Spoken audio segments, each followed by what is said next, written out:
बिस्मिल्लाहिर्रहमानिर्रहीम, अस्सलाम वालेकुम रहमतुल्लाहि व बरकातहू। कैसे हैं व्यूअर्स, आप लोग खैरियत से हैं? उम्मीद करता हूँ कि आप लोग बिल्कुल खैरियत से होंगे और ज़िंदगी को एंजॉय कर रहे होंगे। डेंगू, मच्छरों के हमले, मच्छरों की वजह से आने वाली प्रॉब्लम्स रावलपिंडी, इस्लामाबाद में मैं देखता हूँ और इसी तरह बड़े शहरों में लाहौर और कराची के जो पेशेंट मेरे पास आते हैं, उन्होंने मुझे बताया कि उनको बहुत ज़्यादा प्रॉब्लम ये आ रहा है।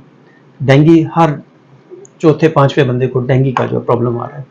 डेंगू एक ऐसी चीज़ है जिसमें कि आपके जिस्म में खून जो है, उसके अंदर जो खून की नालियां जो है उनके अंदर सुराख हो जाते हैं, और खून की नालियों के अंदर जो सुराख होते हैं वो इस तरह के होते हैं कि उनमें से ब्लड जो है वो बाहर निकलना शुरू होता है, प्लाज्मा जो है बाहर आना शुरू होता है। इसी तरह आप देखते हैं तो ब्लड जो आपका प्लेटलेट्स हैं, प्लेटलेट सेल जो होते हैं, plasma basically white blood cell के अंदर एक पार्टिकल है जिसे हम लोग प्लेटलेट्स कहते हैं। प्लेटलेट्स का काम क्या होता है? प्लेटलेट्स का काम होता है कि हमारे जिस्म में जहाँ पे भी कोई चोट लग जाए, जहाँ पे भी कोई कट लग जाए, कोई सुराख हो जाए, तो उसको प्लग करके उसको रोक देता है, ब्लड को जमाने का काम करता है। अगर ये हमारे जिस्म में कम हो जाए तो हमारे जिस्म से खून जो है वो रिसना शुरू हो जाता है, और अगर ये बहुत ज़्यादा कम हो जाए तो ये एक पेशेंट मैंने भी देखा हुआ है जिसमें उसकी आंखों से खून आना शुरू हो गया था, नाक से खून आ रहा था, उसकी आंखों से खून आ रहा था।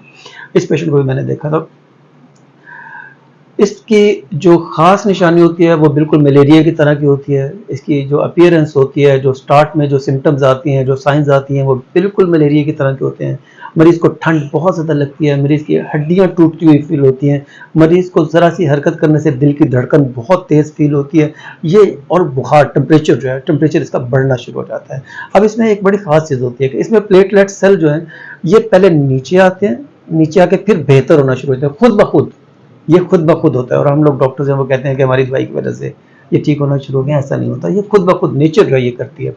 अब यहाँ पे हमारी होम्योपैथिक मेडिसिन अपना किरदार अदा करती हुई नजर आती है। मैं समझता हूँ कि हमारे मुल्क में बहुत ज़्यादा सेहत के मुतल्लिका मसाइल हैं, और उन मसाइल में अगर होम्योपैथिक अगर आप इसको थोड़ा सा सीरियसली ले लें तो मैं समझता हूँ कि बहुत सारे मसाइल जो है उनको हम लोग सॉल्व कर सकते हैं। जैसे डेंगू है, डेंगू में हम लोग एक मेडिसिन है हमारी यूपीटोरियम, यूपीटोरियम, ये अगर इस्तेमाल की जाए तो ये उस बुखार में जिसमें हड्डियां दर्द करती हों और मरीज को शदीद ठंड का एहसास होता हो, उसमें हम लोग यूपीटोरियम का इस्तेमाल करते हैं। इसी तरह चाइना हमारी एक ऐसी मेडिसिन है जिसको अगर 1 में या हाई पोटेंसी में अगर इस्तेमाल किया जाए तो इस तरह के बुखार पे बड़ा इफेक्टिवली असरअंदाज होती है और बड़ा अच्छे तरीके से उसको कवर कर लेती है।